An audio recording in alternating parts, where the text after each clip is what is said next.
Y'all want to know what's really difficult? Living in a world that is completely blind to the fact that the bloodline of the fallen are in control of everything here. And what's actually worse for me is 90% of the church are blind to this.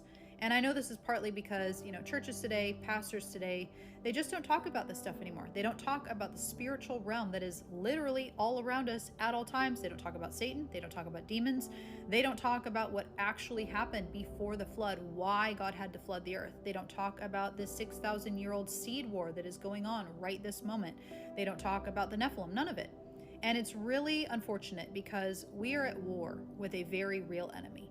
And when you go to war, you need to know your enemy. Otherwise, you're going to be deficient in battle. And that is exactly what the Bible tells us. It says that we should not be unaware of the schemes of the enemy. We should be familiar with his tactics. We should be familiar with how he operates. But unfortunately, because Christians today, because the church today, they want to stick their head in the sand and they want to pretend like Satan doesn't exist. They get now uncomfortable when you talk about the spiritual realm because of this, because they don't know their enemy. They have no idea what is going on in the world right now. They have no idea how this world actually operates, how it is ran. They have no idea the spiritual reality of who is actually in control. They don't understand that our government actively serves Satan, that our politicians are actively involved in rituals and sacrifices, that most of Hollywood, most of the media, most of our politicians are not even fully human. Everything in this world goes back to the Bible. Everything is spiritual.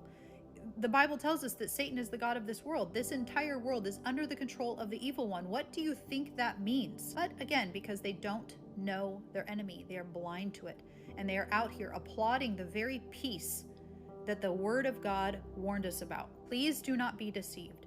We as followers of Christ have complete authority over that entire kingdom, over the entire kingdom of darkness, over every demon, over Satan himself.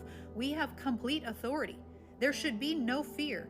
We need to start facing this reality, the biblical, spiritual reality of this walk with Christ, of this world that we live in. We need to start facing it. Satan is the god of this world, and we need to start understanding and accepting what that actually means. We need to start accepting that this world may not be what you think it is, that what you see may not be reality, that there is a spiritual reality going on behind the scenes. We are in the last seconds of the last days, and because the church doesn't know their enemy, they are missing the fact that the enemy masquerades as an angel of light. In these last moments, the Bible tells us that there is not a revival. There is not this worldwide revival of Christianity. There is a falling away. And because